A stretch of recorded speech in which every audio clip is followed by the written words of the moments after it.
எமது கட்சியின் அழைப்பை ஏற்று வருகை தந்த அனைத்து பத்திரிகை ஊடக நண்பர்களுக்கும் எங்கள் நெஞ்சார்ந்த நன்றி. இந்த பத்திரிகையாளர் சந்திப்பினுடைய நோக்கம் தற்போது தமிழ்நாட்டில் திமுக தலைமையிலான கூட்டணியில் அவர்களுக்கு போட்டியிடுவதற்கான வாய்ப்புகளை வழங்குகிறோம் என்று தெரிவித்து 5 ஆண்டு காலம் ஆதரவு நிலைப்பாட்டை எடுத்திருந்த தலைவர்களும் அதுபோன்ற அனைத்து இந்திய அண்ணா திராவிட முன்னேற்ற கழகத்தின் தலைமையிலான கூட்டணியில் ஆதரித்து இருந்தும் என்டிஏ என்கிற பாரதிய ஜனதா தலைமையிலான கூட்டணியில் இடம்பெற்று இந்த தேர்தலில் பங்கெடுப்பதற்கான முயற்சிகளில் மேற்கொள்ளப்பட்ட பல்வேறு தலைவர்களுக்கும் தமிழ்நாட்டைச் சேர்ந்த தமிழர் தலைமைகள், தமிழ் சமூகத்தின் ஆளுமைகள் மேற்படி என்டிஏ கூட்டணியிலிருந்து உரிய மதிப்பும் உரிய இடங்களையும் தராமலும் அவர்களின் கோரிக்கைகள் ஏற்கப்படாமலும் திமுக தலைமையில் அதுபோன்று சில அரசியல் கட்சிகள், அமைப்புகள், தலைவர்களுக்கு அவர்களுடைய கோரிக்கைகளும் அவர்களுக்குரிய இடங்களும் தரப்படாத காரணத்தினால் தற்போது நாம் என்ன செய்வது என்று அந்தந்த அரசியல் கட்சியினுடைய தலைவர்கள் இன்று மாலை அதற்கான கூட்டங்களை ஏற்பாடு செய்து நாம் என்ன முடிவெடுக்க வேண்டும் என்று ஆலோசித்துக் கொண்டிருப்பதாக தெரிய வருகிறது. நான் பத்திரிகை ஊடகங்களின் வாயிலாக பார்த்து தெரிந்து கொண்ட செய்தி, புதிய தமிழகம் கட்சியினுடைய தலைவர் மதிப்பிற்குரிய டாக்டர் திரு கிருஷ்ணசாமி அவர்கள் இன்று கோயம்புத்தூரில் முக்கிய கட்சியினுடைய நிர்வாகிகளோடு ஆலோசனை நடத்துவதாகவும், அதுபோன்று புரட்சி பாரதம் கட்சியினுடைய தலைவர் என்னுடைய சக சட்டப்பேரவை உறுப்பினர் திரு பூவை ஜெகன்மூர்த்தி அவர்கள் தன் கட்சியினுடைய மாவட்ட செயலாளர்கள் கூட்டத்தை இன்று மாலை கூட்டி ஆலோசித்து முடிவெடுப்பதாக செய்திகளை நான் பார்த்தேன்.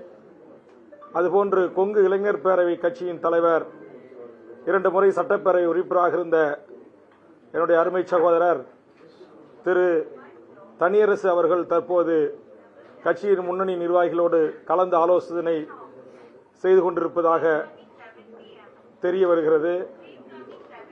இந்த தமிழ் சமூகத்தின் ஆளுமைகளுக்கும் இன்னும் இதுபோன்று திமுக, அதிமுக, பாரதிய ஜனதா போன்ற பெரிய அரசியல் கட்சிகளால் இன்றைக்கு புறக்கணிக்கப்படுகின்றவர்களாக உரிய அங்கீகாரத்தை, உரிய மரியாதையை தர மறுக்கின்ற இந்த பெரிய கட்சிகளுக்கு இந்த தேர்தலில் ஒரு சரியான ஒரு பாடத்தை புகட்டுகின்ற வகையில் எனது அருமை தமிழ் சமூகத்தில் இருக்கின்ற தலைவர்கள், தமிழ் தேசிய போராளிகள், சுற்றுச்சூழலை காக்க விரும்பக்கூடியவர்கள், லஞ்ச லாவண்ய ஊழலுக்கு எதிராக களமாடுகின்றவர்கள், கனிம கொள்ளைக்கு எதிராக போராடுகின்றவர்கள், சமூக மாற்றத்திற்கான இயக்கங்களை நடத்தக்கூடியவர்கள், அதுபோன்று விவசாய சங்கங்களுடைய பிரதிநிதிகள் ஒன்று கூடி நாங்கள் திமுக தலைமைக்கு வாக்களிக்க மாட்டோம் என்று முடிவெடுத்திருக்கிறார்கள். அப்படிப்பட்ட விவசாய சங்கத்தினுடைய தலைவர்கள் திரு PR பாண்டியன், ஐயா கண்ணு போன்ற ஆளுமைகளும், அதுபோன்று பல்வேறு அரசு ஊழியர் சங்கங்கள், ஆசிரியர் சங்கங்கள், செவிலியர் சங்கங்கள், அதுபோன்று பல்வேறு நிலையில் தமிழ்நாட்டு அரசு பிரிவில் தலைமைச் செயலக ஊழியர் சங்கங்கள், அதுபோன்று தமிழ்நாட்டில் பணிபுரிகின்ற எல்லா துறையிலும் இருக்கிற தங்கள் உரிமைக்காக போராடுகின்ற அரசு ஊழியர் சங்கங்கள், அதனுடைய கூட்டமைப்புகள், எண்ணற்ற இஸ்லாமிய தலைவர்கள் தங்களுக்கு கூறிய பிரதிநிதித்துவம் இல்லாமல் இருக்கிறார்கள்.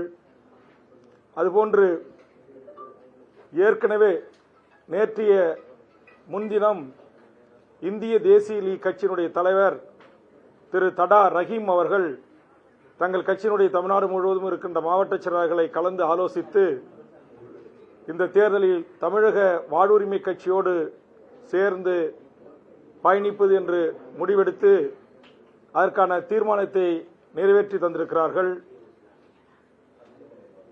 இதுபோன்று தமிழ்நாட்டில் பல்வேறு அரசியல் கட்சியினுடைய ஆளுமைகளும் தலைவர்களும் ஒன்று கூடி இதுபோன்ற அறிவிப்புகளை வெளியிட்டு வருகிறார்கள்.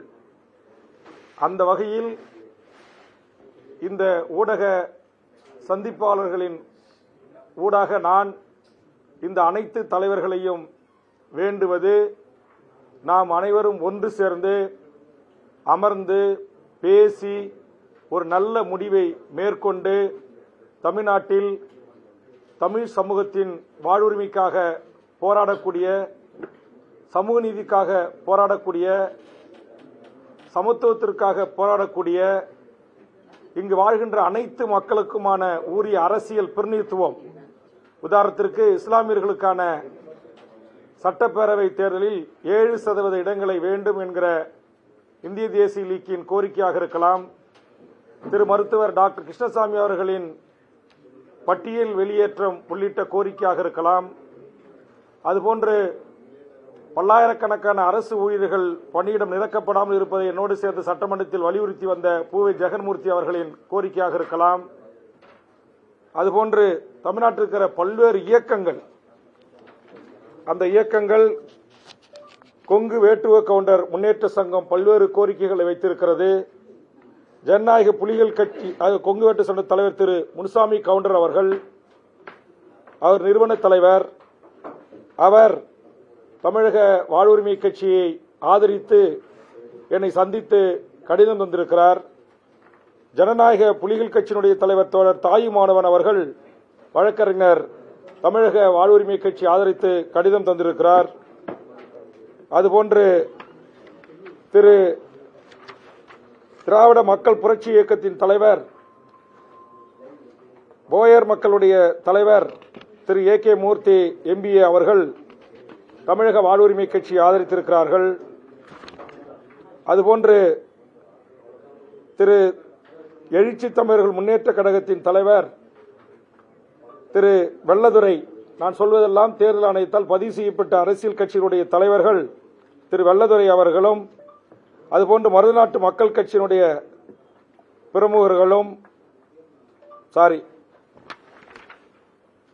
குறிஞ்சி முன்னேற்ற பேரவையின் தலைவர் திரு குறிஞ்சி சந்திரசேகரன், நரிக்குறவர் மக்களுடைய மேம்பாட்டிற்காக போராடுகின்றவருடைய தலைவர், அதுபோன்று வழக்கறிஞர் வேட்டக்கார நாயக்கர் மற்றும் வேட்டுவ கவுண்டர் சமூகத்திற்கான அரசியல் கட்சியை செய்து வருகிற வழக்கறிஞர் வேதாச்சலம் அவர்களும், பாரதிய ஜனதா முன்னேற்ற கட்சி நடத்தி வருகின்ற திரு ராஜவர்மன் அவர்களும், தமிழ் தேசிய மலைநாடு மக்கள் கட்சியினுடைய தலைவர் திரு ராமசாமி அவர்களும், தாய்மொழி முன்னேற்ற கழகத்தின் தலைவர் சிவசக்திவேல் அவர்களும், மக்கள் தேசிய முன்னேற்ற கழகத்தின் தலைவர் ஆடலூர் ராமூர்த்தி அவர்களும், ஐயன் திருவள்ளுவர் சங்கத்தின் திரு சந்திரசேகர் அவர்களும், அதுபோன்று முத்திரையர் அரசியல் களத்தின் திரு ராஜா அவர்களும், தமிழ்நாடு மண்ணுரிமை கட்சியின் ஷாகுல் ஹமீத் பாரூக் அவர்களும், மல்லர் மீட்பு கழகத்தினுடைய தலைவர் திரு செந்தில் மல்லர் அவர்களும், அதுபோன்று விவசாயிகள் சங்கத்துடைய பிரதிகள் சுந்தரலட்சுமி, தமிழ் திரு கனகராஜ்,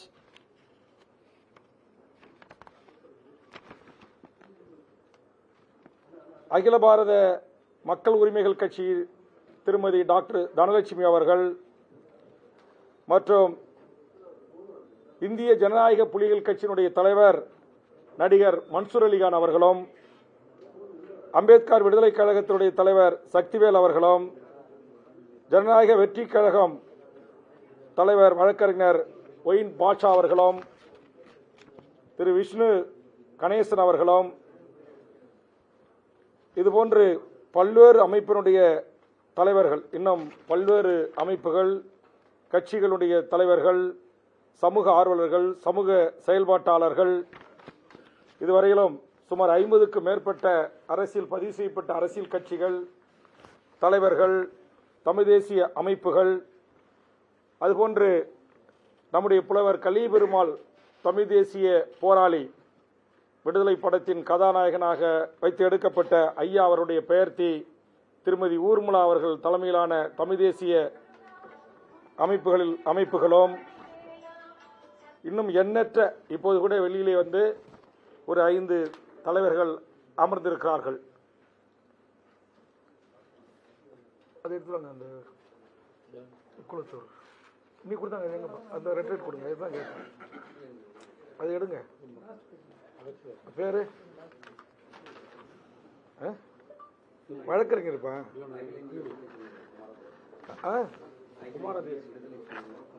அதான் இல்லையா, அதுக்கு லெட்டர் பேட் எடுங்க. அதுலேருந்து அது லெட்டர் பேட் எடு, விசிட் கார்டில் இருக்கும் பாரு. அது என்ன பேர்? என்ன அது பேர்? முக்குளத்தோர் சமூகத்திற்கு மற்றும் தமிழ் சமூகத்தின் ஒற்றுமைக்காக போராடி வருகின்ற திரு வழக்கறிஞர் குமார தேசிகன் அவர்கள் தலைமையிலான அகில இந்திய விடுதலை சிங்கங்கள் என்கிற அமைப்பினுடைய தலைவர் அவர்களும், யாதவர் சமூக மக்களுடைய மேம்பாட்டுக்காக தாய்நாடு மக்கள் கட்சியினுடைய தலைவர் திரு பூமிநாதன் அவர்களும் இந்த மாதிரியான பல தலைவர்கள், அமைப்புகள் தினந்தோறும் தமிழக வாழ்வுரிமை கட்சியினுடைய இந்த மாற்று ஒரு அணியை அமைப்பதற்காக தொடர்ந்து அவர்கள் என்னை சந்தித்து ஆதரவு அளித்து வருகிறார்கள். இன்னும் பல தலைவர்கள் என்னை தொடர்பு கொண்டு பேசி வருகிறார்கள். ஆதலால் என்னை சந்தித்து ஆதரவு அளித்த அத்துணை தமிழ்நாட்டின் மிகச்சிறந்த ஆளுமைகளுக்கும், தமிழர் வாழ்வுரிமை தலைமையிலான கூட்டணியில் இடம்பெற்றிருக்கிற அந்த தலைவர்களுக்கும், தாய் தமிழர் கட்சியினுடைய திரு பீமா பாண்டியன் அவர்களுக்கும், இன்னும் யாராவது விடுபட்டிருந்தால் கோபித்துக் கொள்ளக்கூடாது. அப்படி அலுவலகத்திற்கு நான் திமுக தலைமையிலான கூட்டணியில் வெளியேறியதிலிருந்து நாளொரு மேனியும் பொழுதொரு வண்ணமும் தொடர்ச்சியாக தலைமை அலுவலகத்திற்கு வந்து ஆதரவு அளித்த அத்தனை தமிழ்நாட்டுடைய தலைவர்களுக்கும், பல்வேறு விவசாய சங்கங்கள் உள்ளிட்ட அமைப்புகளுக்கும், இஸ்லாமிய அமைப்புகளை பிரதிநிதிப்படுத்துகின்ற பல்வேறு அரசியல் கட்சியினுடைய பிரதிநிதிகளுக்கும் இந்த நேரத்தில் என்னுடைய நெஞ்சார்ந்த நன்றியை இருகரங்கூப்பி தெரிவித்துக் கொண்டு, நான் முதலில் ஆரம்பத்தில் சொன்னது போல் திமுக என்டிஏ என்கிற இந்த இரண்டு அலையன்ஸிலிருந்தும் தற்போது வெளியேறியிருக்கிற அல்லது வெளியேறுவதற்கான சூழலில் இருக்கிற எந்த அரசியல் கட்சிகளாக இருந்தாலும் நாம் அனைவரும் ஒன்று சேர்ந்து உட்கார்ந்து அமர்ந்து பேசி இந்த 2026 தேர்தலை எதிர்கொள்வதை குறித்து முடிவெடுப்போம். வாருங்கள், நாம் ஒரு தமிழ்நாட்டில் ஒரு நல்ல அரசை உருவாக்குவதற்கு, ஒரு மாற்று அரசியலை முன்னெடுப்பதற்கு நாம் ஒன்று கூடி அந்த பணிகளை மேற்கொள்வோம் என்று ஒரு அன்பான வேண்டுகோளை வைப்பதற்காகவும், தமிழ்நாட்டுடைய மக்கள் இத்தனை ஆண்டு காலம் நீங்கள் தமிழ்நாட்டுடைய பெரிய அரசியல் கட்சிகளாக இருக்கின்ற திமுக, அதிமுக, தேசிய கட்சிகளான காங்கிரஸ், பாரதிய ஜனதாவுக்கு வாக்களித்திருக்கிறீர்கள். தமிழ்நாட்டில் அந்தந்த மாவட்டங்களில் அந்தந்த பகுதிகளின் இயற்கை வளங்களை பாதுகாப்பதற்கு, சுற்றுச்சூழலை பாதுகாப்பதற்கு, சாதிவாரி கணக்கெடுப்பு நடத்தி சமூக நீதி வழங்கப்பட வேண்டும் என்று போராடுவதற்கு, மீனவர் மக்களின் உரிமைகளை பாதுகாப்பதற்கு போராடி வருகின்ற மீனவர் அமைப்பினுடைய தலைவர்கள், இப்படி எல்லா பிரிவினரும் தமிழக வாழ்வுரிமை கட்சியோடு நீங்கள் கைகோர்த்து இந்த 2026 தேர்தலில் நாம் எப்படி தேர்தலை எதிர்கொள்ளலாம் என்பதற்கான அறிவுரைகளையும் ஆலோசனைகளையும் வழங்க வேண்டும் என்று ஒரு வேண்டுகோளை முன்வைக்கிறேன். அதேபோன்று என்னுடைய ஒருங்கிணைப்பில் இருக்கிற தமிழர் வாழ்வுரிமை கூட்டமைப்பில் இருக்கிற 150க்கும் மேற்பட்ட அரசியல் கட்சிகள், அமைப்புகள், இயக்கங்கள், பல தலைவர்கள் திமுக தலைமையின் கூட்டணியில் இடம்பெற்றிருக்கிறார்கள். சில தலைவர்கள் அதிமுக கூட்டணியில் இடம்பெற்றிருக்கிறார்கள். சில தலைவர்கள் என்டிஏ என்கிற கூட்டணியில் நாங்கள் இடம்பெற்றிருக்கிறோம் என்று அறிவித்திருக்கிறார்கள். அப்படிப்பட்ட தலைவர்களை அனைவரும், அது உங்களுடைய விருப்பம், நீங்கள் எந்த கூட்டணியில் இருந்தாலும் வெற்றி பெற்று சட்டமன்ற உறுப்பினராக சென்று, கடந்த 15 ஆண்டு காலமாக நம்முடைய தமிழர் வாழ்வுரிமை கூட்டமைப்பு எந்த நோக்கத்தை முன்வைத்து போராடியதோ, எந்த நோக்கத்திற்காக அந்த கூட்டமைப்பு உருவாக்கப்பட்டதோ, அந்த கூட்டமைப்பினுடைய கோரிக்கைகள் வெற்றி பெற நீங்கள் சட்டமன்றத்தில் குரல் கொடுக்க வேண்டும் என்று கூட்டமைப்பில் இடம்பெற்றிருக்கின்ற அனைத்து அரசியல் கட்சி தலைவர்களுக்கும் என்னுடைய அந்த பாராட்டுக்களை, வாழ்த்துக்களை தெரிவித்து, நான் இல்லாத சட்டமன்றமாக இருந்தாலும் கூட நீங்கள் நாம் இத்தனை ஆண்டு காலமாக நடத்தி வந்த அந்த தமிழர் வாழ்வுரிமைக்கான, ஈழத்தமிழர் இன சிக்கலுக்கான, தமிழ் சமூகத்தின் மிக முக்கியமான பிரச்சனைகளுக்காக நீங்கள் குரல் கொடுத்து அந்த கோரிக்கைகளை வென்றெடுக்க உதவிட வேண்டும் என்கிற வேண்டுகோளை இந்த நேரத்திலே நான் முன்வைக்கிறேன். அதுபோன்று நாங்கள் நாளை தலைவர்கள் எல்லாம் ஒன்று கூடி எடுக்கிற அந்த முடிவு, அந்த எந்த முடிவாக இருந்தாலும் அந்த முடிவுக்கு என்னுடைய தமிழ் சமூகம் பேராதரவு அளித்து இந்த கூட்டணி எடுக்கிற அந்த முடிவுக்கு, அந்த கூட்டணி எடுக்கிற அந்த முடிவுக்கான ஒரு மாபெரும் வெற்றியை ஈட்டுகிற பேராதரவை எனது அருமை என் தமிழக வாக்காளர் பெருமக்கள் அளிக்க வேண்டும் என்கிற ஒரு வேண்டுகோளை நான் முன்வைக்கிறேன். தலைவர்கள் எல்லாம் ஒவ்வொரு நாளும் வந்து கொண்டிருக்கிறார்கள்.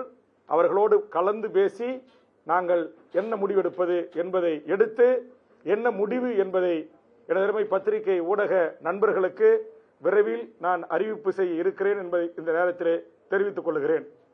வருகின்றிருக்கிற பத்திரிகை நண்பர்களுக்கு, இப்போது வருகின்றிருக்கிற சில அரசியல் கட்சிகள், அமைப்புகளுடைய தலைவர்கள் உங்கள் முன்னாக வந்து அந்த எமக்கான ஆதரவு செய்தியை கூறுவார்கள். அதையும் நீங்கள் செய்தியாக வெளியிட்டு உதவுமாறு உங்கள் அனைவரையும் இருகரம் கூப்பி கேட்டுக்கொள்கிறேன்.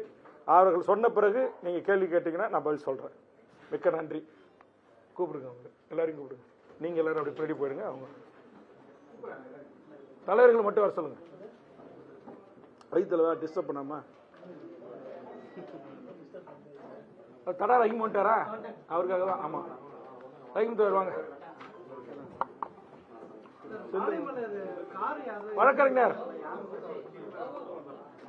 அவரு அப்படி நீங்க இப்படி உட்காந்து, நீங்க அந்த பக்கம் போயிடுங்க. அவர் தலைவர் வழக்கறிஞர், அவர் ஊர்மிளா தோழருங்க. அவங்க வராங்களா?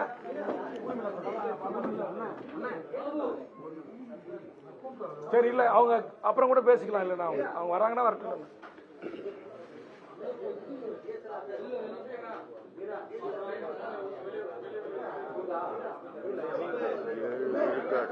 சொல்லிட்டேன், நீங்க சொல்ற மாதிரியே சொல்லிட்டேன்.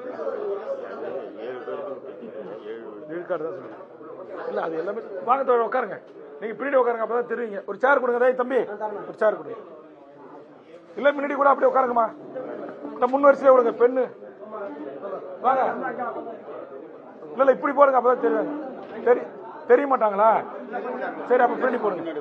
தெரிய மாட்டாங்கன்னா பின்னாடி போடுங்க. நீங்களும் போயிடுங்க, தலைவர்கள் நிக்காதீங்க.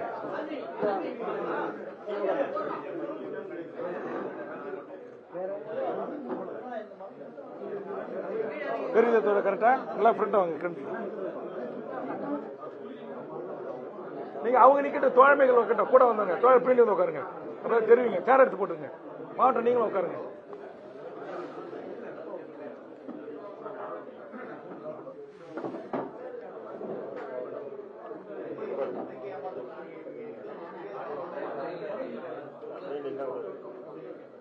இப்ப நான் உங்களுக்கு எல்லாருக்கும் வேண்டுகோள் வச்சு என்னை தமிழக வாழ்வுரிமை கட்சி ஆதரிக்கணும் அப்படின்னு வேண்டுகோள் வச்சுட்டேன். நீங்க சந்திச்சு ஆதரவு கொடுத்துட்டீங்கன்னு சொல்லிட்டேன். அதை நீங்க உங்க வாயில சொல்லிடுங்க. செந்தில் மலர் சொல்லிடுறாரு, அவர் சொல்லிடுறாரு, அப்புறம் அவங்க சொல்லிடுறாரு. நீங்க சொல்லிடுங்க. பேசுங்க. கொஞ்சம் அட்ஜஸ்ட் பண்ணிக்கலாம். இல்லை, கொஞ்சம் அட்ஜஸ்ட் பண்ணிக்கலாம். இந்த சேர்ல கொஞ்சம் இருங்க. கிட்ட இப்படி வாங்க. இப்ப இந்திய தேசிய லீக்கின் தலைவர் பழனி பாபா அவர்களுடைய சீடர், ஒரு தமிழ்நாட்டின் சிறுபான்மை மக்களுடைய பாதுகாவலனாக மட்டும் இல்லாமல் ஒட்டுமொத்த தமிழ் சமூகத்தின் உரிமைகளுக்காக தமிழர் வாழ்வுரிமை கூட்டமைப்பில் இணைந்து 15 ஆண்டு காலம் நாங்கள் முன்னெடுத்த போராட்டங்களில் ஆதரவளித்து வந்த திரு தடா ரஹீம் அவர்கள் தற்போது பத்திரிகையாளர்களிடத்தில் பேசுவார்கள். இந்த 26 சட்டமன்ற தேர்தலில் ஒட்டுமொத்த இஸ்லாமிய சமூகமும் திமுகவுக்கு ஆதரவான நிலை எடுத்திருக்காங்க. ஆனால் நான் ஏன் தோழரோடு சேர்ந்து தமிழக வாழ்வுரிமை கட்சி தலைமையிலான இந்த கூட்டணியில் எங்களுடைய கட்சியும் இணைத்து கொண்டோம் என்றால், தொடர்ந்து இந்த 5 ஆண்டு காலமாக உங்களுக்கு எல்லாருக்கும் தெரியும், இஸ்லாமிய சிறைவாசிகளுடைய விடுதலை, இந்த விடுதலை பற்றி திமுக கூட்டணியில் இருக்கக்கூடிய இஸ்லாமிய அமைப்பு தலைவர்கள், அதாவது சட்டமன்ற உறுப்பினர்கள் கூட சட்டமன்றத்தில் சிறைவாசிகள் விடுதலை பற்றி கேள்வி எழுப்பதற்கு தயங்கும் போது தோழர் தைரியமா சட்டமன்றத்திலே வந்து இஸ்லாமிய சிறைவாசிகள் விடுதலை சம்பந்தமான பல முறை வந்து இந்த கேள்வி எழுப்பியிருக்கார். அது மட்டும் இல்லாமல் அந்த சிஏ, என்ஆர்சி இது போன்ற சட்ட பிரச்சனை வரும்போது கூட தமிழ்நாடு முழுவதும் 50க்கும் மேற்பட்ட வழக்குகள் வாங்கி தமிழ்நாடு முழுக்கும் வந்து இஸ்லாமிய சமூகத்துக்கு ஆதரவான ஒரு நிலையை எடுத்தவர் நம்முடைய தோழர் வேல்முருகன். என்னுடைய அரசியலாசன் பழனி பாபா காலத்திலிருந்து அவரும் நானும், அவர் பாட்டாளி மக்கள் கட்சி இருந்தாலும் நாங்கள் ஜிஹாத் கமிட்டி இருந்தாலும் நாங்கள் 2 பேருமே தொடர்ந்து இந்த சமூக ரீதியான மக்கள் பிரச்சனையில இணைந்து செயல்பட்டு இருக்கோம். அந்த அடிப்படையில் தான் தோழர் இன்னைக்கு அவர் தனியாக பிரிஞ்சு நான் ஒரு கட்டமைப்பு உருவாக்க போகின்றேன், என்னுடைய தலைமையில் ஒரு கூட்டணி உருவாக்க போறேன்னு சொல்லும்போது முதல் ஆளாக தோழருக்கு வந்து நன்றி சொல்லி நான் ஆதரிக்கிறேன் தோழர் அப்படின்னு சொன்னேன். அந்த அடிப்படையில் தான் இந்திய தேசிய கட்சி எங்களுடைய கோரிக்கையான, அதாவது இஸ்லாமியர்களுக்கு 7 விழுக்காடு இடஒதுக்கீடு உட்பட நிறைய கோரிக்கைகளை வைத்து அது தேர்தல் அறிக்கையில் கொண்டு வர வேண்டும் என்று நாங்கள் கூட்டணியில் இணைஞ்சிருக்கோம்.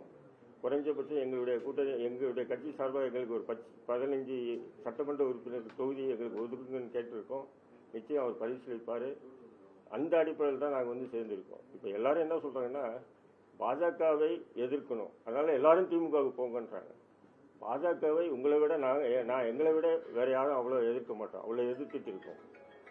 இருந்தாலும் இப்போ பாஜக கூடவே இருந்த இத்தனால தேமுதிகவா இருக்கட்டும், அல்லது நம்ம அண்ணன் ஓபிஎஸ்ஆ இருக்கட்டும், ரவீந்திரநாத், இவங்கெல்லாம் வந்து என்ஆர்சி இந்த பிரச்சனைக்கு வந்து பாராளுமன்றத்தில் ஆதரித்து ஓட்டு போட்டவங்க. இன்னைக்கு திமுக கூட்டணிக்கு போன உடனே அவங்கெல்லாம் நல்லவங்களாயிட்டாங்களா? இல்லை. அப்போ இந்த மாதிரி பல பிரச்சனைகளை முன்வைத்து தான் இன்று நாங்கள் இந்த தமிழக வாழ்வுரிமை கட்சி கூட்டணியில் இணைஞ்சிருக்கோம். இது சிறிய கட்சிகள்னு சொல்லி பார்க்காதீங்க, மக்கள் பிரச்சனையில் எல்லாரும் முன்னிருந்து செயல்படக்கூடிய நபர்கள் தான் நாங்கள் இங்கே வந்திருக்கோம். அதுமாரி நம்ம செந்தில் மல்லர் கூட பல போராட்டங்களை, உரிமை பல போராட்டங்களை அவரும் இணைஞ்சிருக்கார். இன்னும் பல பேர் வந்து தோழரிடம் தொடர்பு கொண்டுட்டு இருக்காங்க. நிச்சயம் நாங்கள் வந்து தமிழ்நாட்டில் ஒரு நல்ல ஒரு அரசியலை முன்னெடுக்க வேண்டும் என்பதுதான் எங்களுடைய நோக்கம். திரு மல்லர் மீட்பு கழகத்தின் செந்தில் மல்லர் அவர்கள். தமிழர்களின் தேசிய நலன்களை பாதுகாக்கும் முகமாக அண்ணன் தமிழ் திரு தி. வேல்முருகன் அவர்கள் தலைமையில் தமிழர் வாழ்வுரிமை கூட்டமைப்பு என்று உருவாக்கப்பட்டு பல ஆண்டுகளாக இயங்கி வருகிறது. அந்த கூட்டமைப்பில் நான் சார்ந்த மல்லர் மீட்பு களமும் ஒரு அங்கமாக இருந்து நாங்கள் இயங்கி வருகிறோம். இந்த தேர்தலில் இதை நீண்ட காலமாக நாங்கள் எதிர்பார்த்தோம் அண்ணனிடம். அந்த சூழல் இப்போது வாய்க்கப்பட்டிருக்கிறது. அந்த வகையில் தமிழர்களுக்கான அரசியலை, தமிழர் தேசிய நலன்களை பாதுகாக்கக்கூடிய அரசியலை, தமிழ் சமூக ஓர்மையை ஏற்படுத்தி, சமூக நல்லிணக்கத்தை ஏற்படுத்தி, இந்த மண்ணின் மக்களுக்கான அதிகாரத்தை பகிர வேண்டும் என்கிற வேட்கையோடு களத்தில் இருக்கக்கூடிய அண்ணன் வேல்முருகன் அவர்களுடைய கரத்தை வலுப்படுத்தும் முகமாக அவர் தலைமையிலான தமிழக வாழ்வுரிமை கட்சியின் முன்னெடுக்கிற இந்த அரசியல் முன்னெடுப்பில் நாங்கள் உளப்பூர்வமாக இணைந்து தேர்தலை சந்திக்க அணியமாகி வருகிறோம். இன்னும் பல்வேறு அரசியல் கட்சிகளும் சமூக அமைப்புகளும் தமிழ் தேசிய குழுக்களும் 40க்கும் மேற்பட்ட குழுக்கள் அண்ணனோடு இணைந்திருக்கிறார்கள். இன்னும் பல அமைப்புகள் வரவிருக்கிறது. எனவே இந்த தமிழர் ஒற்றுமையை, தமிழர்களுக்கான அரசியலை முன்னெடுக்கக்கூடிய அண்ணன் வேல்முருகன் தலைமையிலான இந்த கூட்டணியை தமிழ்நாட்டில் உள்ள அனைத்து மக்களும் ஆதரிக்க வேண்டும். இங்கே ஒரு அரசியல் மாற்றத்தை ஏற்படுத்துவதற்கு முனைய வேண்டும். அதற்கான காலம் இப்போது கனிந்திருக்கிறது. அந்த கூட்டமைப்பில் நாங்களும் இணைந்து தேர்தலை சந்திக்கவிருக்கிறோம். நன்றி. பார்த்துருக்கீங்க, கொஞ்சம் அப்படி மாறி உட்காரு. கொஞ்சம் தோழர் இருந்து பார்க்கணும். தோழர் நீங்க அடுத்து வரணும். தோழர் நீங்க அடுத்துக்கு வந்து உட்காந்து கொடுத்து.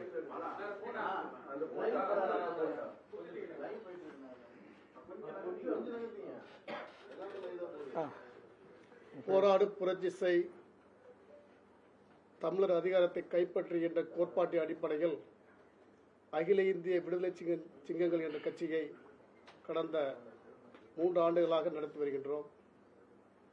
தமிழக வாழ்வுரிமை கட்சியினுடைய வாழ்வுரிமை தலைவர் முத்தமிழன் அண்ணன் அண்ணன் வேல்முருகன் தலைமையில் வருகின்ற 2026ஆம் ஆண்டு சட்டமன்ற தேர்தலில் அவருடன் சேர்ந்து பயணிக்க அகில இந்திய விடுதலை கட்சி இந்த தேர்தலில் நாங்கள் பயணிக்கின்றோம். எங்களுடைய முக்கியத்துவ நலன் சார்ந்த சில கோரிக்கைகளை அண்ணனிடம் நாங்கள் சொல்லியிருக்கின்றோம். அதனை அவர் கண்டிப்பாக நிறைவேற்றி தருவார் என்று எங்களுக்கு நம்பிக்கை இருக்கின்றது. அவர் இந்த தேர்தல் என்ன முடிவு எடுத்தாலும் அவருடன் நாங்கள் இணைந்து பணியாற்றுவதற்கு தயாராக இருக்கின்றோம். எங்களுடைய கட்சி சார்பாக 5 சட்டமன்ற தொகுதிகளை கேட்டிருக்கின்றோம். அனைத்து தமிழ் இயக்கங்கள் இங்கு வர இருக்கின்றன. அனைவரும் கலந்து பேசி முடிவு செய்யும். நன்றி, வணக்கம். மகிழ்ச்சி. நீங்கள் அப்படி மாறி பேர் கட்சி அறிமுகப்படுத்தி சொல்லுங்கள். நீங்கள் சொல்லுங்கள். தாய்நாடு மக்கள் கட்சியினுடைய நிறுவன தலைவர் திரு மதுரை பூமிநாதன் அவர்கள். தாய்நாடு மக்கள் கட்சியுடைய நோக்கமே நான் 15 ஆண்டு காலம் தமிழ்நாட்டில் தமிழ் தேசிய அரசியலை தவிர நான் அந்த திராவிட ஆரியத்தை நான் ஏற்றுக்கிட்டதில்லை. இன்னைக்கு அண்ணன் தமிழ் தேசியத்திற்காக போராடக்கூடிய அண்ணன் வேல்முருகன் அண்ணன் கூட நான் பயணம் பண்ணுறதுல மிக பெருமைப்படுறேன். என்ன காரணம்னா, தமிழ் தேசியம் என்று சொல்கின்ற நபர்கள் கூட ஒட்டுமொத்த தமிழ் சமுதாயத்தை கூப்பிட்டு உங்களுக்கு எந்த தொகுதி வேணும், உங்களுடைய கோரிக்கை என்னன்னு இதுவரைக்கும் எந்த கட்சிக்காரங்களும் கொடுத்ததில்லை. அதிமுகவா இருக்கட்டும், திமுகவா இருக்கட்டும், தேர்தலுக்கு ஓட்டு வாங்குறதுக்கு மட்டும்தான் ஒவ்வொரு ஜாதியா இருக்கணும். இன்னைக்கு தெலுங்கு திராவிட கட்சியாகத்தான் திமுக செயல்படுது. நாங்க அதை புறக்கணிக்கிறதுக்கு அண்ணன் வேல்முருகனை வந்தது எங்களுக்கு மிக மகிழ்ச்சியானது. ஏன்னா தமிழ்நாட்டில் எல்லா பேரும் தமிழ் தேசியம் பேசுறாங்க. இந்த தமிழ் குடி உறவுகளுக்குன்ற ஒரு கட்சின்னா அண்ணன் எடுக்கிற முடிவு. நாங்க இப்ப 2 தொகுதி கேட்டிருக்கிறோம். அந்த 2 தொகுதியில அன்னைய ஒரு தொகுதி கொடுத்தாலும் சரி, 2 தொகுதி கொடுத்தாலும் சரி, இந்த தமிழ்நாட்டில் தமிழ் தேசியம் மலர்றதுக்கு எங்களுடைய நோக்கம். தமிழ்நாட்டில் அனைத்து சமுதாயத்திற்கு கல்வி, வேலைவாய்ப்பு, அரசியல் பங்கீடு, இடஒதுக்கீடு அனைத்து சமுதாயத்துக்கும் கிடைக்கும். ஏன்னா இன்னைக்கு பூர்வீக கூடி தமிழ் சமுதாயத்துக்கு எந்த ஒரு இதுவுமே கிடைக்கல. இந்த திமுக, அதிமுக இவர்கள் என்ன பண்றாங்கன்னா, பணம் இருக்கிறவன், கோடி கோடியை கொள்ளையடிக்கிறவன், ஊழல் பண்றவன், அப்படிப்பட்ட நபர்களுக்கு தான் இதுவரைக்கும் சீட்டு கொடுக்கறாங்க. உண்மையா அந்த கட்சியில விசுவாசமா இருக்கிற அந்த தமிழ் சமுதாயத்துக்கு இதுவரைக்கும் சீட்டு கொடுக்கல. அது முழுக்க முழுக்க ஒரு தெலுங்கு கட்சியாகவே மாறிடுச்சு. அதை நாங்க உடைத்தெறிவது எங்களுடைய நோக்கம். தாய்நாடு மக்கள் கட்சி சார்பாக அண்ணனுடைய 234 தொகுதியில அனைத்து வேட்பாளர்கள் வெற்றி பெறுவதற்கு நாங்க போராடுவோம். அடுத்தது அவங்க உங்களுக்கு தெரியும், தமிழ் தேசிய தந்தை, தமிழ் தேசிய போராளி ஐயா புலவர் கலிபெருமாள் அவருடைய பெயர்த்தி ஊர்மிளா அவங்க இன்னைக்கு வந்திருக்காங்க. அலுவலகத்திற்கு ஆதரவு தெரிவித்திருக்காங்க. தமிழ்நாட்டில் இருக்கிற பிற தமிழ் தேசிய போராளிகளுடைய இயக்கங்கள், அமைப்புகளோடு நாளை மறுநாள் கூட்டம் ஏற்பாடு செய்திருக்கிறார்கள். அவர்களையும் பல்வேறு அமைப்புகளையும் பேசி கலந்து அவர்கள் அனைவரோடு உங்களை சந்திக்க இருக்கிறார்கள். அறிமுகம் மட்டும் திருமதி ஊர்மிளா அவர்கள் புலவர் கலிபெருமாள் அவர்களுடைய பெயர்த்தி, மகன் வழி பெயர்த்தி. அவருடைய 3ஆம் தலைமுறையுடைய மூத்த வாரிசு. 3ஆம் தலைமுறையின் மூத்த வாரிசு. அவங்க அனைத்து போராளி இயக்கங்களையும் ஒருங்கிணைத்துக் கொண்டிருக்கிறார்கள். அவர்கள் அனைவரோடு இதே இடத்தில் விரைவில் அவர்கள் பத்திரிகையாளர்களை சந்திக்க இருக்கிறார்கள். இன்னும் ஒரு 40-50 தலைவர்கள் கடிதம் தந்துவிட்டு சென்றிருக்கிறார்கள். அவங்கெல்லாம் வேறு விதமான நம்பிக்கை கொண்டவர்கள். இன்னைக்கெல்லாம் ஏதோ அஷ்டமி, அன்னைக்கு நவமி அப்படின்றாங்க. அதனால் அவர்கள் ஒரு நாள் உங்களை சந்திக்கிறார்கள். எனக்கு அஷ்டமி, நவமி மீதெல்லாம் நம்பிக்கை இல்லை. நான் மக்கள் மீது நம்பிக்கை வைத்து வந்த தலைவர்கள் 2-3 நாட்களாக காத்திருக்கக்கூடாது, சென்னையிலே தங்கி. அதனால் அவர்களை வந்த இடத்திலேயே அவர்கள் ஆதரவு தெரிவித்துட்டு அவர்கள் மாவட்டத்திற்கு சென்று, தொகுதிக்கு சென்று தேர்தல் பணிகளை செய்ய வேண்டியிருப்பதால் இந்த அவசர சந்திப்பு அழைக்கப்பட்டிருக்குது. குறிப்பாக நான் ஏற்கனவே தலைவர்கள் வருவதற்கு முன்பாக சொன்ன, தற்போது திமுக தலைமையிலும் என்டிஏ அல்லது அதிமுக தலைமையிலும் இடம்பெற்றிருக்கிற தமிழர் தலைமைகளுக்கு அங்கு இடமில்லாமல் அவர்கள் எல்லாம் என்ன செய்வது என்கிற அந்த ஆலோசனை கூட்டங்கள் பல்வேறு அரசியல் கட்சி தலைவர்கள் நடத்தி கொண்டிருப்பதாக வந்த செய்தியின் அடிப்படையில் அவர்களுக்கு நான் ஒரு வேண்டுகோள் வைப்பதற்காகத்தான் இந்த அவசர அழைப்பு. இதற்காகத்தான் இந்த பத்திரிகையாளர் சந்திப்பு. ஆக எங்கள் அழைப்பை ஏற்று அவசர அழைப்பு ஒரு மணி நேரத்துக்கு முன்பாக தகவல் சொல்லப்பட்டு அனைத்து பத்திரிகை ஊடகங்களும் வருகின்றதற்காக மீண்டும் ஒரு முறை உங்கள் அனைவருக்கும் எங்கள் நெஞ்சார்ந்த நன்றி. அதிமுகவுடைய தேர்தல் அறிக்கை வெளியிட்டிருக்காங்க. குறிப்பா திமுகவுடைய தேர்தல் அறிக்கை வெளியிட்டிருக்காங்க. அதோட உங்களுடைய கருத்து? அது திராவிட கட்சிகள் 2 கட்சியும் திராவிட கட்சி தான். அதனால அவங்க அப்படிதான் வெளியிடுவாங்க. அதை பத்தி எங்கள் கருத்து இல்லை. இல்ல வேலுமுருகன் அவர்கள் 3 மாதத்துக்கு முன்னாடி ஏன் திமுக அரசு மீதும் அமைச்சர்கள் மீதும் குற்றம் சுமத்தல அப்படின்னு சொல்லிட்டு இன்னைக்கு தவறான தகவல். உங்களுக்கு என்ன, நீங்க கேள்வி கேட்கிற நண்பர்கள் அவங்க தான் வந்து அரசியலுக்காக ஏதோ சொல்றாங்க அப்படிங்கிறதுக்காக நீங்க பத்திரிகையாளர்கள் சட்டமன்ற கவரேஜ் செய்கின்ற பத்திரிகையாளர்களுக்கு யாருக்காவது அப்படி ஒரு கேள்வி இருந்தால் என்கிட்ட கேட்கலாம். பாவம் நீங்க வந்து சட்டமன்றத்தை கவரேஜ் பண்ணலன்னு நினைக்கிறேன். தினந்தோறும் சட்டமன்றம் போர்க்களமாகத்தான் இருந்தது. அதனால பத்திரிகை சட்டமன்றத்தை கவரேஜ் பண்ற பத்திரிகையாளருக்கு தெரியும் வேல்முருகன் சட்டமன்றத்தில் எப்படி மக்கள் பிரச்சனைக்காக வாதிட்டான் போரிட்டான் என்பது. அவங்க அமைச்சர்களுக்கு கொடுக்கப்பட்ட வேலை, அவர்கள் அப்படி ஒரு கருத்தை சொல்லுகிறார்கள். அதனால் அதை குறித்து நான் எதுவும் கருத்து சொல்ல விரும்பவில்லை. உங்களுடைய அந்த ஆலோசனை இந்த நாளை மறுநாள் நடக்கக்கூடிய ஆலோசனை பிறகு இந்த ஆலோசனை தாவேக்கா வந்து உடன்பட்டால் ஒரு வாய்ப்பு இல்லை. அதாவது நான் உங்ககிட்ட வந்து தனித்து இந்த கூட்டணி போட்டியிடுகிறது என்று நான் சொல்லலை. ஏன் சொல்லாமல் இருக்கிறேன் அப்படின்னா, பல தலைவர்கள் தினந்தோறும் வந்து கொண்டே இருக்கிறார்கள், ஆதரித்துக் கொண்டே இருக்கிறார்கள், என்னோடு பேசிக் கொண்டே இருக்கிறார்கள். தமிழ்நாட்டில் இருக்கிற அரசியல் கட்சிகள் ஒன்றை மட்டும் என்னால் உறுதியாக சொல்ல முடியும். 6ஆம் தேதி வேட்புமனுவை தாக்கல் செய்கின்ற கடைசி நாள் வரையில் தமிழ்நாட்டில் மிகப்பெரிய ஒரு அரசியல் மாற்றம், அரசியல் கூட்டணிகள் மாற்றம் ஏற்படுவதற்கான ஒரு வாய்ப்புகள் இருக்கிறது. அதான் நான் சொல்லிட்டேனே.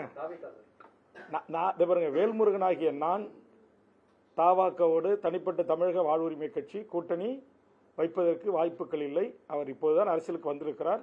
அரசியல் தெரிந்து கொள்ளட்டும், மக்களுக்கு பணியாற்றட்டும், மக்கள் பிரச்சனைகளுக்காக பேசட்டும், மக்களுக்காக வாதாடட்டும், மக்களுடைய இன்பத் துன்பங்களில் பங்கெடுக்கட்டும். அவர் ஒரு பச்சை தமிழர். அவர் தமிழ்நாட்டின் அரசியல் கட்சியை தொடங்கிய முதல் நாள் அவரை வரவேற்றவர் வேல்முருகன் தான். முதல் அறிக்கை என்னுடைய அறிக்கை தான். ஆனால் சமீப காலமாக அவருடைய கூட்டங்களில் ஏற்பட்ட பிரச்சனைகள், அவருடைய தொண்டர்கள் ஒரு கட்டுப்பாடற்ற இருக்கிற நிலைகள், இதையெல்லாம் குறித்து தான் அவர் முதலில் ஒரு பண்பட்ட தொண்டர்களை ஒரு பண்பட்ட அரசியல் கட்சியாக அது உருவெடுக்கட்டும். அவர் அதுமாரி மக்களோடு மக்களாக இருந்து பணியாற்றி எங்களை போன்ற அரசியல் கட்சி தலைவர்கள் எல்லாம் எந்த நேரத்தில் எப்போது வேணுமானாலும் சந்திக்கலாம் என்கிற ஒரு நிலைமையை உருவாக்கட்டும். அதற்கு பிறகு அதை குறித்து நீங்கள் கேள்வி கேளுங்க, நான் பதில் சொல்கிறேன். இந்த தேர்தலில் தமிழக வாழ்வுரிமை கட்சி தாவாக்கோடு கூட்டணியா என்று சொன்னால் அதற்கு வாய்ப்பில்லை அப்படின்னு சொல்லியிருக்கேன். ஆனால் இங்கே பல அரசியல் கட்சி தலைவர்கள் வராங்க. என்னை விட மூத்த தலைவர்கள் கூட நாங்கள் கலந்து பேச இருக்கிறோம். அதுக்காக தான் உங்களுக்கு சொன்னேன். 7ஆம் தேதி வரையிலும் ஸ்க்ரூட்டினி முடிஞ்சு இறுதி வேட்பாளர் பட்டியல் அறிவிக்கின்ற வரையில் தமிழ்நாட்டில் எங்களை விட்டால் ஆள் இல்லை என்று சொல்லுகின்ற பெரிய கட்சிகளுக்கு, தேசிய கட்சிகளுக்கு ஒரு சரியான பாடத்தை புகுட்டுவதற்கு இந்த தமிழர் வாழ்வுரிமை கூட்டமைப்பு எப்பேற்பட்ட முடிவுகளை வேண்டுமானாலும் எடுக்கலாம். அது ஏன் கையில் இல்லை. தமிழக வாழ்வுரிமை கட்சியுடைய ஸ்டாண்டை நான் ஏற்கனவே சொல்லிட்டேன். இப்போ ஒரு தடா ரஹீம் என்கிற ஒரு போராளி தலைவன், அதுபோன்று இங்கே பக்கத்தில் உட்கார்ந்திருக்கின்ற தென் மாவட்டத்தில் உங்களுக்கு தெரியும், அங்கு எதிர்முறமாக தமிழர்கள் நிறுத்தப்படுகின்ற அரசியலை மிக தெளிவாக புரிந்து கொண்ட தேவரின மக்களில் உள்ளிட்ட முக்குளத்தூர் மக்களின் பெயரில் அமைப்பு வச்சிருந்தாலும் பக்கத்தில் செந்தில் மலரையும் அமர்த்தி இந்த பத்திரிகையாளர் சந்திப்பை நான் நடத்துகிறேன். ஆயுதம் தாங்கி போராடி ஒரு போராளி இயக்கத்தினுடைய இரத்த வழி உறவை என்னோட அமர வைத்து இந்த பத்திரிகையாளர் சந்திப்பை சந்திக்கிறேன். ஆக எங்களுக்குள் இருக்கிற மனமாச்சரியங்கள் நான் எங்களுக்குள்ளனா உங்களுக்கு சொல்லிட்டேன். இதுல பல என்ன சொல்லுவாங்க புதிர் இருக்கு, அதை நீங்க புரிஞ்சுங்க. தமிழ்நாட்டில் இருக்கிற பல அரசியல் கட்சிகள் இங்க இருக்கு, தமிழர் தலைமைகள் இருக்கு. இப்போது கூட 2 கட்சிகள் கூட்டணியில் இருக்கிறாங்க. அதனால 6ஆம் தேதி வேட்புமனு இறுதி நாள் வரையிலும் நாங்கள் என்னுடைய தமிழ் சமூகம் வெல்லணும், தமிழ் சமூகத்தின் கோரிக்கை வெல்லணும். அதற்காக எங்கள் தலைவர்கள் அனைவரும் நாங்கள் ஒன்று கூடி நாங்கள் எடுக்கிற முடிவை இதே போன்று பத்திரிகையாளர் சந்திப்பை நடத்தி இறுதியாக அறுதியிட்டு நாங்கள் அறிவிப்போம். நான் தனிப்பட்ட வேல்முருகன் பண்டூட்டி தொகுதியில் இந்த முறை போட்டியிடுவதில்லை. 5 ஆண்டு காலம் கட்சியினுடைய கட்டமைப்புக்காக பயணிக்க போறேன்னு சொன்னேன். அதை மட்டும் தூக்கிட்டு தமிழக வாழ்வுரிமை கட்சி தேர்தலில் போட்டியிடவில்லை என்று பிரேக்கிங் நியூஸ் போடுறீங்க. தயவுசெய்து வேண்டாம். என் கட்சி 234 தொகுதிக்கும் கட்டமைப்பு இருக்கு, கிளைகள் இருக்கு, பொறுப்பாளர்கள் இருக்கிறாங்க. 1200 வேட்பு மனுக்கள் வருகை வந்திருக்கிறது தேர்தலிலே போட்டியிடுவதற்கு தனித்து. ஆக இங்க பார்த்தா நூற்றுக்கணக்கான அரசியல் கட்சி தலைவர்கள், அமைப்புகள் இப்ப தடாரகம் கேட்டாங்க. இஸ்லாமிய சகோதரர்களுக்கு 7%, அதாவது 7 இடம் கிடையாது, 7% இடஒதுக்கீடு இருக்காங்க. அது மாதிரி தோழர் இந்த மாதிரி இடங்கள் தோழர் சில பட்டியல் கொடுத்திருக்காங்க, தோழர் சில பட்டியல் கொடுத்திருக்காங்க. ஏற்கனவே ஒரு 40-50 தலைவர்கள் பட்டியல் கொடுத்துட்டு போயிருக்கிறாங்க. அது எல்லாம் என் கையில் இருக்கு. அதனால இங்க நாங்க எல்லாரும் கூடி பேசி நாங்கள் ஒரு முடிவு எடுக்கிறோம். அந்த முடிவு கண்டிப்பாக பல பேருடைய தூக்கத்தை தொலைப்பதாக அமையும். நான் வேற யாரையும் தனிப்பட்ட முறையில் விமர்சனம் செய்வதற்கோ அவர்கள் தனிப்பட்ட முறையில் அவர்களை நான் கடிந்து கொள்வதற்கோ நான் தயாராக இல்லை.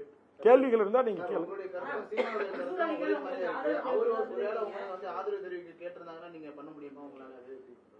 இன்றைக்கு கூட நாம் தமிழர் கட்சியினுடைய தலைமை ஒருங்கிணைப்பாளர் திரு என்னுடைய ரத்தம் சீமான் அவர்கள் பத்திரிகையாளர்கள் ஒரு தேர்தல் பிரச்சாரத்தில் கேட்டபோது அவர் பதிலளித்திருக்கிறார். தற்போதைக்கு 234 தொகுதிகளுக்கு வேட்பாளர்களை நான் அறிவித்து விட்டேன். தேர்தல் பரப்புரையில் நான் ஈடுபட்டு வருகிறேன். கண்டிப்பாக எதிர்காலத்தில் அது குறித்து நாங்கள் சிந்திப்போம் என்று அவர் தெரிவித்திருக்கிறார். நானும் அதைத்தான் கடந்த பல ஆண்டுகளாக என் திமுக தலைமையில் கூட்டணியில் இருந்தபோதே பல பத்திரிகை ஊடக நண்பர்கள் என்னை பேட்டி எடுத்த போது நான் சொன்னேன், நாங்கள் தேவைப்படுகின்ற போது எதிர்காலத்தில் ஒன்றாக கூடி இங்கு இருக்கிற இந்த கூட்டமைப்பில் தமிழர் வாழ்வுரிமை கூட்டமைப்பில் இடம்பெற்றிருக்கிற அத்தனை தலைவர்களோடும் கலந்து பேசி அது எதிர்காலத்தில் நாங்கள் திரு சீமான் அவர்களும் அப்படி ஒரு வேண்டுகோள் வைத்தார் என்றால், எங்கள் கூட்டமைப்பில் இருக்கிற தலைவர்களும் ஒரு வேண்டுகோளை வைத்தார்கள் என்றால், தமிழ் சமூகங்கள் அண்ணன் தம்பியாக இருக்கிற பங்கு மங்காளியாக இருக்கிற இஸ்லாமியர்கள் நாங்கள் மாம மச்சானா இருக்கிற நாங்கள் அரசியல் களத்தில் எதிர்முதமாக இருக்கிற நாங்கள் ஒரு கட்டத்தில் இந்த மண்ணுக்கும் இந்த மொழிக்கும் இந்த இனத்திற்கும் எதிரானவர்கள் எங்களை பிரித்தாளுகின்ற அல்லது பிரித்தாளும் சூழ்ச்சியை மேற்கொள்கின்ற போது எங்களுக்குள்ள இருக்கிற சின்ன சின்ன மனக்கசப்புகளை மறந்து தமிழ் சமூகத்தின் தலைவர்களை தலைமையாக கொண்ட தமிழ்நாட்டில் இருக்கிற எந்த ஒரு அரசியல் கட்சிகளோடும் எதிர்காலத்தில் ஒன்றாக சேர்ந்து தமிழ்நாட்டின் அரசியல் மாற்றத்திற்கு நாங்கள் அமர்ந்து பேசுவோம். அதனால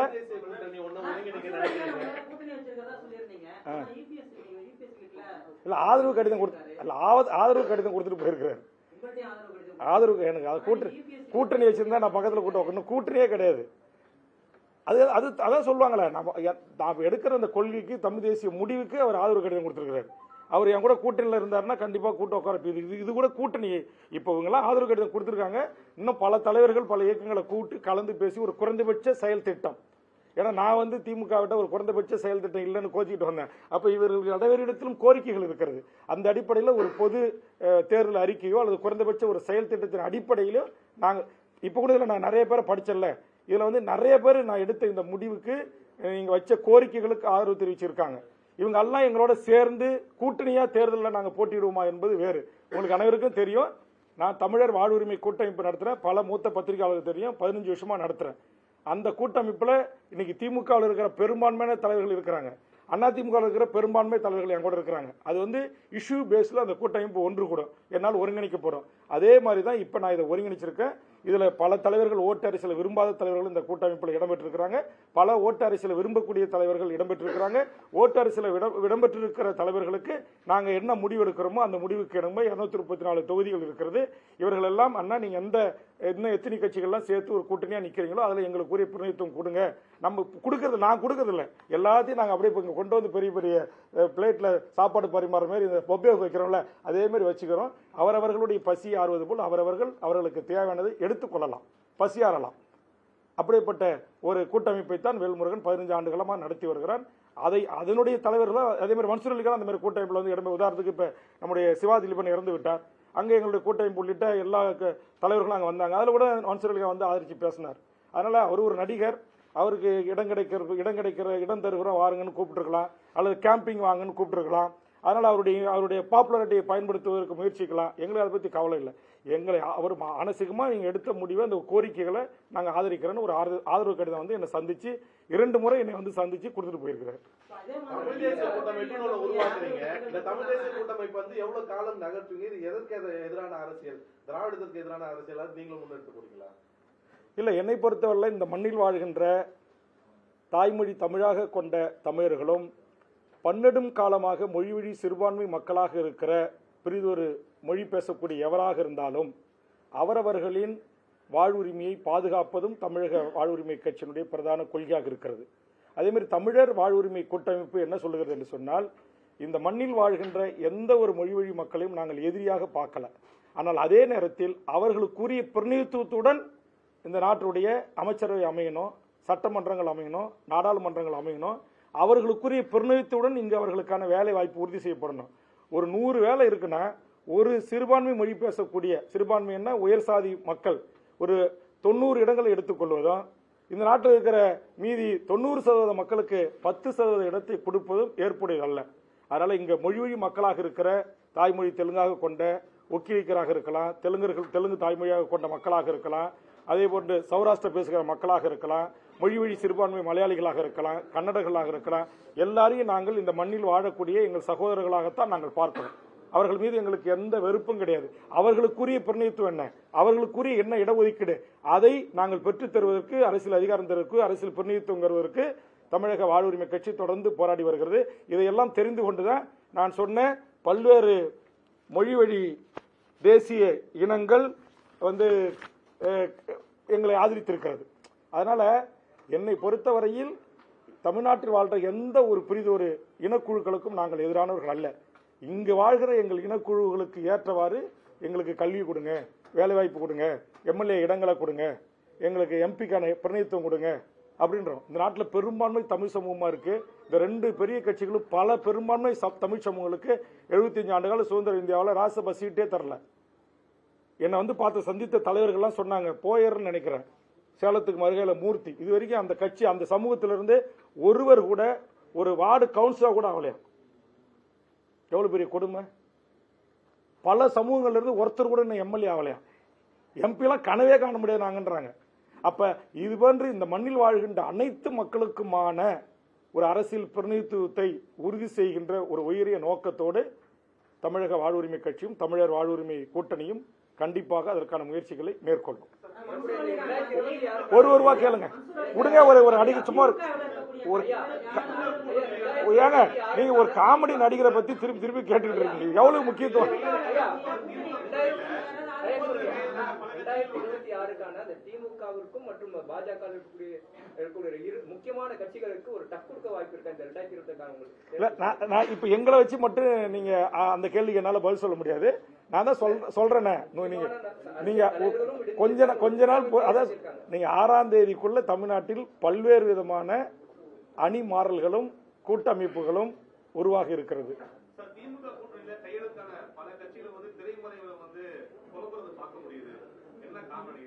நீங்க அதை அவங்க கிட்ட தான் கேட்கணும். என்கிட்ட கேட்டீங்கன்னா அதுக்கான காரணத்தை நான் உங்ககிட்ட ஏற்கனவே விலாவாரியா பேசிட்டேன். எங்க கட்சியினுடைய தொண்டர்களுக்கு என்னுடைய முகநூல் பக்கத்துல 1.5 மணி நேரம் நான் பேசியிருக்கிறேன்.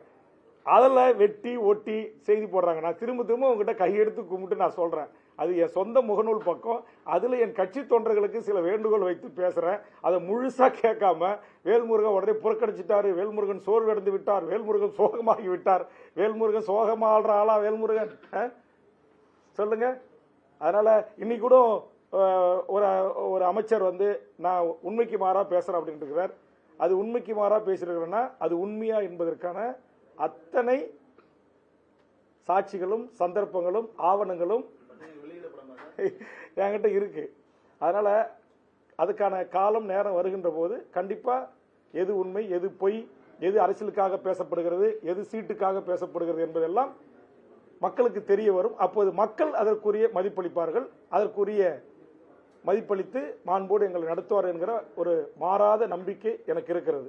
பாவம் சில அமைச்சர்கள் யாருக்கு யாரை விட்டு பதில் சொல்ல வைக்கணும் அப்படின்றது திமுகவுக்கு தெரியுது.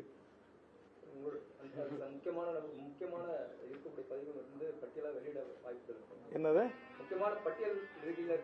இல்ல, அதை நீங்க கூட பத்திரிகை நண்பர்கள் சரியான ஒரு கற்பிதத்தோடு நான் என்ன சொல்றேன். நான் உங்களுக்கு தான் தெரியும், என்னுடைய அரசியல் அனுபவம் 45 ஆண்டு காலம், 6 முறை தேர்தலை சந்திச்சிருக்கிறேன், 3 முறை சட்டப்பேரவை உறுப்பினராக இருக்கேன், 15 ஆண்டு காலம் தமிழ்நாட்டுடைய அரசுடைய பல குழுக்களுடைய தலைவராக இருந்திருக்கிறேன், IAS IPS chief secretaries DGP லெவலில் எல்லாரும் கையாண்டிருக்கிறேன். நான் என்ன சொல்றேன், அன்னைக்கு என்ன நான் சொன்னேன், என்கிட்ட ஒவ்வொரு ஆண்டும் இந்திய நாட்டுடைய தணிக்கைத்துறை தமிழக சட்டப்பேரவையில் வைத்த அறிக்கைகள் கையிலே இருக்கிறது, ஆவணங்கள் இருக்கிறது. ஆக இங்க நடந்த தவறுகள் அத்தனையும் என் கையில் இருக்கிறது, இதை நான் சும்மா விட மாட்டேன் அப்படின்னு நான் சொன்னேன். நீங்க என்ன செஞ்சீங்க, உடனே அனைத்து அமைச்சர்களின் ஊழல் பட்டியல் கையில் இருக்கிறது. ஊழல் பட்டியல் கொடுத்தவங்க தான் இன்னைக்கு அந்த ஊழல் பட்டியலோடு, ஊழல் கட்சிகளோடு, ஊழல் அதிகாரிகளோடு இன்னைக்கு ஒன்னா இருக்கிறாங்க. அப்ப என்னுடைய வார்த்தையை நீங்க ரொம்ப தெளிவா கவனிக்கணும். நீங்க சராசரி அரசியல்வாதிகள் போல என்னுடைய பத்திரிகையாளர் சந்திப்பை நீங்க எடுத்துக்கொள்ள கூடாது. அதை நீங்க எல்லாமே முன்னுக்கு முன்னா ஒரு ஃபிளாஷ் நியூஸ், பிரேக்கிங் நியூஸ் அப்படி நீங்க இல்ல, சில யூடியூப் சேனல்கள். அதனால தயவு செய்து நான் ரொம்ப தெளிவானவன், நல்ல புரிதல் உள்ளவன். நான் ஒரு கருத்தை சொல்றேன்னா அந்த கருத்துல அதுக்கான எல்லா ஆதாரங்களையும் எல்லா தரவுகளையும் நான் சேகரித்து வைத்துக் கொள்வேன். அல்லது எங்கேயாவது ஒரு அரசு காப்பகங்களில் அல்லது அரசு நினைத்தால் அதை என்றைக்கு வேண்டுமானாலும் எடுக்கலாம். இங்க பாருங்க, ஒரு அமைச்சர் எப்படி இந்த திமுகவினுடைய மிக மிக திராவிட இயக்கத்தினுடைய வழிவந்த மாண்புமிகு அமைச்சர் ஒரு இன்னைக்கு சொல்றாரு, முதலமைச்சர் அவர்களையே திரு துரைமுருகன் அவர்கள் சந்திக்க முடியவில்லை, 3 மணி நேரமாக காத்திருந்து கண்ணீரோடு வெளியே போனார்னு நான் சொன்னேனா? தயவு செய்து சொல்லுங்க. முதலமைச்சருடைய ஒரு யாரு ஒரு உதவியாளர், ஒரு செயலாளரை சந்திப்பதற்கு அவர் முதலமைச்சரோட தான் முதலமைச்சர் இல்லத்துக்கு அவர் வராரு. நானும் முதலமைச்சரை பார்க்க தான் முதலமைச்சர் இல்லத்துக்கு போறேன். முதலமைச்சரோட வந்து கார்ல இறங்கி அவருடைய உதவியாளரை பார்ப்பதற்காக அவர் காத்து கிடக்கிறார். இவருடைய உதவியாளர் அல்லது பிஎஸ்ஓ போய் திரும்ப திரும்ப சொல்றாங்க, பொதுச் செயலாளர் இங்க உட்காந்துருக்கிறாரு, உங்களை பார்க்கணுன்றாரு, உங்களை பார்த்துட்டு போறதுக்காக வந்து உட்காந்துருக்கிறாரு அப்படின்னு. ஆனா அவர் வந்து அந்த தகவல் அவருக்கு தெரிவிக்கப்பட்ட பிறகும் கூட அவர் வந்து அவரை பார்க்கல.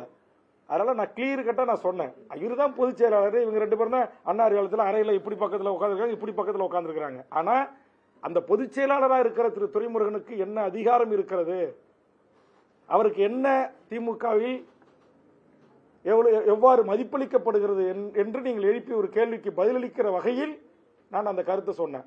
அதை உடனே அந்த அமைச்சர் அவருக்கே உரிய பாணியில முதலமைச்சரை துரைமுருகன் சந்திக்க மறுத்தார் என்று சொல்வது அது ஏற்புடையதில்லை. நான் சொன்னது முதலமைச்சருடைய உதவியாளரை பார்ப்பதற்காக அந்த இன்னும் சொல்ல போனா அந்த டேட்டு டைமு அவரு வந்து உட்காந்து அந்த அறையில காத்திருப்பவர் இருந்த அறையில இருந்தது, அதற்கான எல்லா சாட்சிகள், ஆவணங்கள், சந்தர்ப்பங்கள் எல்லாமே இருக்கு. அதனால தயவு செய்து அமைச்சர் பெருமக்களை நான் கேட்கிறேன், நீங்க உங்க தலைமை சொல்லிச்சு அப்படிங்கிறதுக்காக நீங்க பிறந்தது ஒரு சமூகம், நான் பிறந்தது ஒரே சமூகத்தால உங்களை வைத்து அவர்கள் பதில் சொல்ல வைப்பார்கள். துரைமுருகனை வைத்து எனக்கு அன்னைக்கு பதில் சொல்ல வைத்தார்கள், அதற்காக நான் துரைமுருகனுக்கு பதில் சொன்னேன். நாளைக்கு எம்ஆர்கே வைத்து பதில் சொல்ல வைப்பார்கள். இது வந்து ஆண்டாண்டு காலமா நடக்கிறது தான். அதிமுகவிலேயும் அம்மையார் ஜெயலலிதா அவர்கள் ஏற்கனவே அப்படிதான் செய்வாங்க. அதனால ஒரு சொந்த ரத்த உறவுக்குள் அந்த ஒருவருக்கொருவர் கருத்து பரிமாற்றத்தின் ஊடாக ஒரு மன வருத்தத்தை ஏற்படுத்துகிற அந்த அரசியல் வேண்டாம், அது தவிர்க்கலாம் நினைக்கிறேன். சில மூத்த பத்திரிகையாளர் கூட என்னோட கேட்டாங்க, நேற்று வரைக்கும் திமுக இருந்துட்டு இன்னைக்கு வந்து அபாண்டமா குற்றம் சாட்டுறாரு அப்படின்னு. நான் இன்னும் அபாண்டமா குற்றம் சாட்டவே ஆரம்பிக்கலையே, அதுக்காக எதுக்கு நீங்க? நான் அபாண்ட குற்றம் சொல்ற ஆள் இல்லை, நான் எல்லாமே ஆத்தன்டிக்கா பேசக்கூடியவன். அதனால எல்லாமே ஆதாரப்பூர்வமா பேசக்கூடியவன். என்னுடைய பொது வாழ்வு என்பது என்னுடைய கிராமத்தில் நான் பிறந்து வளர்ந்து நினைவு தெரிந்த காலத்திலிருந்து நான் பொது வாழ்வில் இருக்கிறேன். அதனால தயவு செய்து மாண்புமிகு எனக்கு பதில் சொன்ன மாண்புமிகு அமைச்சர் திரு சிவசங்கரன் அவர்களே, நான் என்ன முழுசா சொன்னேன் அப்படின்றத திரும்ப திரும்ப ஊடக பத்திரிகைகளுடைய நேரடி ஒளிப்பதிவுகள் இருக்கிறது, மெயின் ஸ்ட்ரீம்ல வந்திருக்கு. அதை பார்த்து விட்டு நான் முதலமைச்சரை பார்க்க முடியவில்லை என்று சொன்னா, முதலமைச்சருடைய செயலாளரை பார்க்க முடியவில்லை என்று சொன்னா என்பதற்கு உரிய பதில் சொல்லணும். இன்னைக்கு நீங்க மறுக்கலாம் நீங்க, ஆனா ஒரு நாள் நீங்க எல்லாம் ஓய்வு பெற்று, நீங்களாம் திராவிட இயக்கத்தினுடைய வழித்தோன்றர்கள், நாளைக்கு ஓய்வு பெற்று நிறைய நீதிபதிகள், இந்திய நாட்டுடைய ராணுவ தளபதி இனப்படுகொலையில் எப்படி இந்தியா இலங்கை பேச்சுவார்த்தையில் எமது தேசிய தலைவர் பிரபாகரன் அவர்களை சுட்டு கொலை செய்ய இந்திய அரசு உத்தரவிட்டது ராஜீவ்காந்தி என்று ஒரு புத்தகம் எழுதி வெளியிட்டிருக்கிறார். அதுமாரி நீங்க என்னைக்காவது நாளைக்கு புத்தகம் எழுதினீங்கன்னா அன்னைக்கு சொல்லுவீங்க வேல்முருகன் சொன்னது அத்தனையும் உண்மை என்று. அது வரைக்கும் நான் காத்திருக்கிறேன். ஓகே, நன்றி நன்றி நன்றி.